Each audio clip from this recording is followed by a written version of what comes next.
Me permito iniciar con la presentación que he nombrado Missio Dei, misión de las iglesias. Missio Dei, misión de la iglesia, o Missio Dei, misión de las iglesias. Hablar de misión en el ámbito teológico es un desafío enorme, pues tiene dos horizontes prácticos que significan, desde mi perspectiva, una dialéctica profunda. Por un lado, el quehacer de la iglesia, o las iglesias, mejor dicho, y el quehacer de Dios. Al hablar respecto de Dios, la palabra humana siempre resulta interina, limitada, deficitaria. A Dios nadie le ha visto, así que para la fe cristiana, el referente de divinidad lo encontramos en Jesús de Nazaret. Y a partir de ahí podemos intentar elaborar algunos balbuceos lingüísticos a los que arbitraria y arrogantemente llamamos teología. De Jesús se nos han transmitido dos cosas: sus hechos y sus dichos. En sus hechos, nos remitimos a acciones de justicia y amor. En sus dichos encontramos una contundente voz profética, denuncia del mal y anuncio, buenas noticias. Jesús de Nazaret encarna la síntesis dialéctica de un pueblo que busca fervorosamente a Dios, pero donde paradójicamente Dios revela su empatía con la humanidad. Jesús recapitula en su persona lo mejor de las teologías del Primer Testamento. Por ejemplo, cuando el pueblo exiliado y o disperso se siente desarraigado y pregunta: ¿quiénes somos? Varias voces se decantan en este sentido para responder: somos hijos e hijas de un arameo, ¿no?, que significa errante o vagabundo. Somos imagen y semejanza de Dios, lo cual nos llevaría a otra pregunta, ¿no? ¿Quién carambas es Dios? Es entonces cuando viene una segunda pregunta obligada: ¿qué hacemos acá? Y la respuesta también resulta múltiple, pero se resume en las palabras del Génesis. Dios nos puso aquí para cuidar y labrar la tierra. Y es que no podía ser de otra manera, pues, frente a las divinidades autoritarias que representaban los panteones de corte imperial, o mejor dicho, de corte faraónico, que eran violentos y egoístas, el Dios revelado a Moisés en las montañas es un Dios todo justicia y todo amor.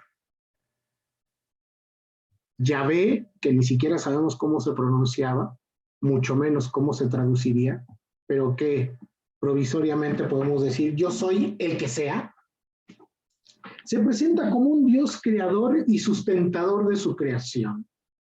Entonces, si la humanidad es imagen y semejanza de ese Dios, debe reflejar esa misma identidad. Ya lo referenciaba Miqueas 6:8. A ti, persona, te digo, el Señor te muestra lo que debe ser, ¿no? Trabajar por la justicia, amar la misericordia y ser humilde ante tu Dios. Insisto, Jesús de Nazaret encarna esta identidad de la mejor manera. Él resulta una persona muy congruente, pues sus hechos son respaldados con sus dichos y viceversa. Sus denuncias y sus buenas noticias se sostienen en sus actos de justicia y amor. Vuelvo hacia el principio. Hablar de misión es un desafío profundo si tenemos como referencia a Dios en Jesús. Para balbucear algunas reflexiones en torno a esto, deberíamos tratar de iniciar con el término propiamente dicho: misión. La mayoría de las personas especialistas en este campo entienden el término desde un origen latino, missio, pero en razón de su variante missius, que significa envío. Sin embargo, Yo prefiero seguir en esto el origen indoeuropeo de la palabra latina y que es recogido por la maravillosa María Moliner en su diccionario, y que en este sentido misio vendría de la raíz misio, para así significar más bien encargo o encomienda. En ese sentido, missio Dei no tendría el sentido de un envío divino, sino de un encargo divino. Tal vez sea una sutileza, pero desde mi perspectiva hay una honda diferencia entre ambos conceptos. Seguir afirmando que Dios envía a su pueblo a evangelizar al mundo pagano resulta una actitud propagandística, por demás proselitista, pero sobre todo colonialista. Sin embargo, al considerar que Dios tiene un encargo o que Dios mismo se ha encargado de su creación, nos pone en una relación distinta frente al resto de la humanidad y frente a toda la creación. Si derivado del sentido de Dios para el mundo encontramos sentido a la acción de las y los creyentes, entonces estamos en una perspectiva poco más modesta y hasta solidaria. Si me permiten, haré referencia a mi de formación como estudiante de Biblia. La lengua que la cristiandad primitiva decidió usar para describir su ser en el mundo fue la lengua del imperio. Este fue un riesgo desafiante pero provocador. Desafiante porque implicaba darle un nuevo sentido a las palabras que estaban cargadas ya con sus sentidos, y sentidos sobre todo de carácter político. Esa primera cristiandad decidió, por ejemplo, llamar anástasis a lo que sucedió con Jesús al tercer día de su crucifixión. Y esto no es asunto menor, porque si bien nosotros traducimos como resurrección, no necesariamente significa volver a vivir. Anástasis, en el sentido sociológico del griego, significaría más bien levantarse para hacer una revolución. También eligieron, por ejemplo, convertir el arameo de la boca del Nazareno para definir su proyecto como Basilea, frente al Imperio Romano. También decidieron llamar Kyrios a Jesús y no a César. Incluso el cuarto evangelio pone la vida eterna frente a la Roma eterna. En definitiva, esa primera cristiandad decidió llamar incluso Theos al Dios de Jesús. Sí, Theos, que si hacemos historia, pues iría a los orígenes de en la palabra Zeus, ¿no? Que viene a su vez de la palabra Phos, luz. Bueno, ¿por qué me refiero a esto ahora? Pues porque hablar de misión corre un riesgo idiomático complejo.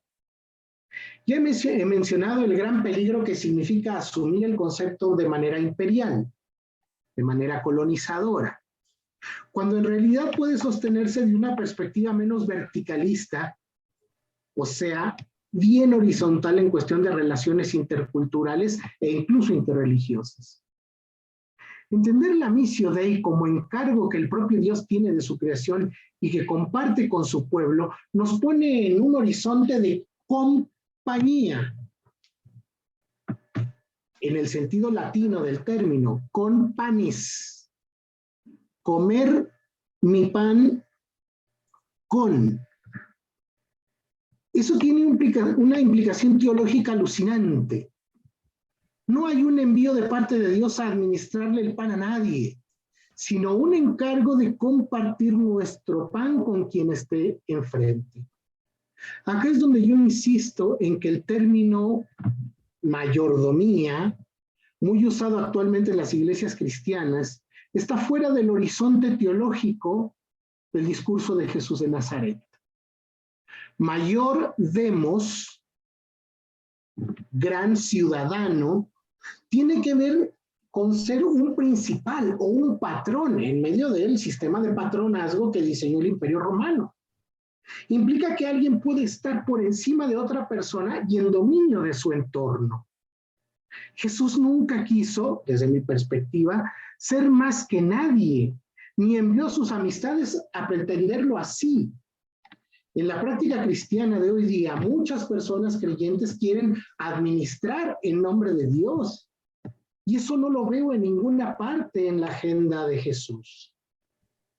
Lo que sí veo, sobre todo en los hechos, justicia, amor, y en los dichos, denuncia, anuncio de Jesús, es la disposición a servir. Y es acá donde, me parece, la missio Dei está íntimamente vinculada a un concepto bíblico fundamental, la diaconía. La palabra diaconía se encuentra en textos griegos como los de Heródoto, Eurípides y Aristófanes, para designar a personas que se dedicaban a tareas domésticas de diversas índoles. Quien servía, diaconía, era considerado ayudante, ejecutor o ejecutora de una tarea, un asistente. La partícula ken, que atraviesa la palabra diakenía, imprime filológicamente mucho vigor a la acción o servicio que debe prestarse. Diligencia, prestancia, disposición, tenacidad en la tarea. Visto desde esta perspectiva filológico-histórica, la diaconía no era un ejercicio que fuera construido desde las altas esferas de la sociedad en una polis. La gente encumbrada no acostumbraba a servir, más bien se servía del trabajo de las personas de menor rango. Es precisamente este concepto el que la cristiandad adopta para describir su misión en el mundo. Y, oh milagro, llevaron una cuestión doméstica al ámbito público, porque la diaconía era asunto de esclavos o de mujeres. Y es el quehacer ahora de esta nueva secta judía. En el Segundo Testamento es moneda corriente el vincular el servicio con la identidad de quien se considere seguidor o seguidora de Jesús como acto de imitación de su propio maestro. Yo no vine para ser servido, sino para servir, dice el Evangelio de Marcos. El que quiera ser el primero entre ustedes, sirva a los demás, dice la versión de Mateo. Dicho todo lo anterior, podemos ahora comprender que el valor central de la cultura en la que vivió Jesús es el honor. Un valor que se entiende como la estima que una persona tiene a los ojos de los demás y depende de su origen familiar y del lugar social que se ocupa. La actitud de Jesús y su persona resultaban muy poco honorables según el báremo de aquella sociedad. Le echan en cara su origen poco noble y él, a su vez, va a ser muy crítico del honor, sobre todo en los evangelios sinópticos. Exhorta a buscar los últimos lugares y a hacerse como los esclavos y no como los señores. Y esto teniendo en cuenta la importancia que en su sociedad tenía el honor, se convierte en algo fundamentalmente contracultural. En las narraciones sobre Jesús en los evangelios, toda esta actitud nace de la comprensión que él tiene de reino, pues proclama el servicio como clave de actuación. Los que son tenidos como jefes de las naciones, las gobiernan como señores absolutos y los grandes las oprimen con su poder. Pero no ha de ser así entre ustedes, sino que el que quiera llegar a ser grande entre ustedes será su servidor. Y el que quiera ser el primero entre ustedes será esclavo de todos. Que tampoco el Hijo del Hombre ha venido a ser servido, sino a servir. Es la cita completa de Marcos. Así que permítanme entonces en este momento pensar en tres ámbitos del significado básico de la palabra diaconía en los procesos que nos llevan hacia la misión. Primero, el servicio o diaconía como actitud vital. En los evangelios, el término diaconía y su familia léxica aparecen para señalar una actitud básica en el seguimiento de Jesús y como la clave fundamental para poder ponerse en la perspectiva del Basilea, o sea, del reino. En el Evangelio de Marcos, por ejemplo, todo el proceso de discipulado se define en el marco del servicio, diaconía. Un servicio que no es puro servilismo, sino una opción vital, una manera de estar en el mundo. En esta actitud se revela una experiencia transformadora y transformante que ya se había puesto de modelo al comienzo del Evangelio de Marcos en la curación de la suegra de Pedro, que se puso a servirles. El servicio, pues, es la apuesta por una manera de relacionarse, de construir comunidad, de posibilitar el reino al estilo de Jesús de Nazaret. El que quiera ser grande, que sea vuestro siervo, porque el Hijo del Hombre no ha venido a ser servido, sino a servir. El otro parámetro del servicio de la diaconía es como un ministerio de animación.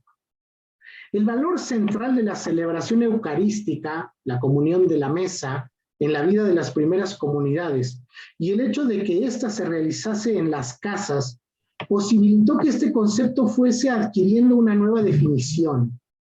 El significado primero del término estaba relacionado con el servicio a las mesas por parte de los esclavos, como aparece en Juan 2:5 o en Lucas 12:37, o las tareas que las mujeres realizaban atendiendo a los invitados, Lucas 10:40, unido a la reconfiguración existencial que Jesús había propuesto para el servicio, posibilitó que el término diaconía se aplicase a las responsabilidades que se adquirían a la hora de preparar todo lo necesario, en este caso para la Eucaristía. Progresivamente se amplió para designar a las personas que atendían a la comunidad, es decir, una suerte de animador, animadora, o misionera, o misionero. O sea, el que está al servicio de los santos, según 1 Corintios 16:15. Este significado va a definir posteriormente, en las cartas pastorales, el ministerio instituido del diaconado, en 1 Timoteo 3:3. Desde ahí surge un tipo de liderazgo que se expresa como diaconía, es decir, un liderazgo que empuja y dinamiza la savia del grupo en su conjunto. Un liderazgo que ha de brotar desde espacios circulares, asumiendo un talante igualitario en todos sus ámbitos y potenciando la pluralidad y los consensos desde la certeza de que todas y todos, de que a todas y a todos nos anima un mismo espíritu, el espíritu de Jesús, según Juan 14:16 y 17. El ejercicio ministerial de animación que tiene la diaconía dentro de la iglesia, insisto, adentra, capacita a cada creyente en valores tan importantes de reconocimiento y valoración de las otras personas, que permite a la iglesia local constituirse en agente de hospitalidad, de reconciliación y de transformación. Se puede concluir a este respecto que la histórica identidad de culto o liturgia sigue siendo la de servicio. ¿Se acuerdan? Cuando en la antigüedad decíamos, vamos al servicio de las 12. Si la Eucaristía sigue siendo el centro de la adoración cristiana y el símbolo de la vida comunitaria, entonces es posible rescatar el proceso de democratización de la hospitalidad como fundamento de la vida en Cristo. Cuando hablamos de liturgia, recordemos que el origen de este término viene de las palabras griegas laos, que literalmente significa vómito, pero que por contexto se traduce como pueblo, pero pueblo, aquellos o aquellas que no son ciudadanos, y de la palabra ergón, que es un sinónimo de diaconía, servicio. Esto es el servicio que el pueblo con nueva ciudadanía, la de Cristo, se prodiga. En tercer término, el servicio o diaconía como atención a las necesidades de la alteridad, incluyendo el entorno. En el libro de los Hechos de los Apóstoles, o los Hechos del Espíritu, a través de la descripción de un conflicto en la comunidad de Jerusalén, en el capítulo 6, se hace una mención directa con el término diaconía a la atención de las necesidades de la comunidad, en concreto a las necesidades de las viudas, Hechos 6:1. Una última acepción entonces del término diaconía recogida en el Segundo Testamento es la de la ofrenda, en el sentido de proveer a las necesidades. y recogida explícitamente en la correspondencia auténtica de Pablo. El apóstol empieza una colecta entre las comunidades que había fundado para enviar recursos a la comunidad de Jerusalén. Esta colecta tiene para él un doble significado: socorrer a la comunidad que está pasando por un muy mal momento y a la vez simbolizar la experiencia de comunión y solidaridad entre las iglesias con la comunidad de Jerusalén. Esta experiencia nos da dos nuevas pistas para la vivencia de la diaconía: la del compartir solidario y la de la comunión con la otredad o la alteridad. En esta tercera dimensión de la diaconía, esta tercera dimensión de la diaconía se encuentra preñada de un concepto teológico fundamental: la conversión. Sí, conversión, pues implica que quien se considere agente del encargo misional debe tener la capacidad, sencillez, humildad, empatía y receptibilidad al prójimo como para descubrir ahí la presencia de Dios y volverse a ello con tal fuerza que pueda transformarse a la causa de justicia y amor que está presente ahí. Atender las necesidades humanas y del cosmos como acto diacónico requiere de una profunda espiritualidad sustentada en la teología de la cruz. Esta nos debe convencer de que solo Dios puede terminar con el mal. Es la cruz una negación rotunda de Dios a la autosuficiencia humana y anuncio evangélico del triunfo de Dios sobre el sufrimiento, la violencia y la muerte. Por ello, una espiritualidad diacónica de este talante crea una apertura franca a la empatía con las personas que sufren, así como con la creación que gime a una con nosotros, y trae como resultado la acción osada de la movilización por la solidaridad a través de la gracia. Colaboramos con la obra de Dios, no porque Dios necesite que lo hagamos, sino porque lo necesita nuestro prójimo. Colaboramos con la obra de Dios en el nombre de Cristo por la vida del mundo. La diaconía, así concebida, es un proceso de sentido de vida comunitario en perspectiva humanitaria y profética. Asiste a quien tiene necesidades, acompaña víctimas, pero construye una voz crítica ante las injusticias y el pecado que pauperiza la dignidad de las personas en las sociedades. Además, el servicio en perspectiva de alteridad considera también la subjetividad del entorno, aquello a lo que llamamos creación de Dios o nuestra casa común. Eso que en Génesis 1 dice repetidamente que fue hecho bueno en gran manera. La palabra hebrea que se usa acá es tov, que significa bien. No es el bien como posesión, sino el bien como gracia de Dios. Bien como regalo de bondad hacia sí mismo. Un bien estético manufacturado por Dios para la contemplación ex profeso. La diaconía cristiana se presenta desde esta perspectiva como servicio para el prójimo creación. Por eso la persona humana tiene como sentido de vida cuidar y labrar la tierra según Génesis 2. Acá es donde la misión tiene un alto contenido intercultural, interreligioso y transdisciplinar. La Missio Dei encuentra oportunidad de sumarse, no de imponerse, a las iniciativas de justicia y amor que surgen de la propia sociedad. A los movimientos sociales desde los grupos feministas, ecologistas, inmigrantes, de diversidades sexuales, étnicas y un grande, etcétera. Como hemos visto hasta acá, la diaconía, misión, da sentido al quehacer del cristianismo. Esto, pues, que llamamos misión. Y podemos conceptualizarlo a través de una sistematización que considera los tres ámbitos desarrollados con anterioridad: la actitud vital, el ministerio de animación y la atención a las necesidades. No obstante, el debate en torno a la diaconía está en pleno desarrollo, pues la Missio Dei se contextualiza acorde con los tiempos. Cuando la Iglesia en el siglo XXI sigue entendiendo a la humanidad como creación a imagen y semejanza de Dios, la diaconía como missio Dei se distingue del trabajo que como actos de caridad realizan organizaciones religiosas de filantropía o de asistencia social. La diaconía missio Dei pone énfasis en la voz profética, o sea, la pregunta al mundo sobre los orígenes del mal que aquejan a la humanidad, que aquejan a su dignidad y que aquejan a la creación como un bien de Dios.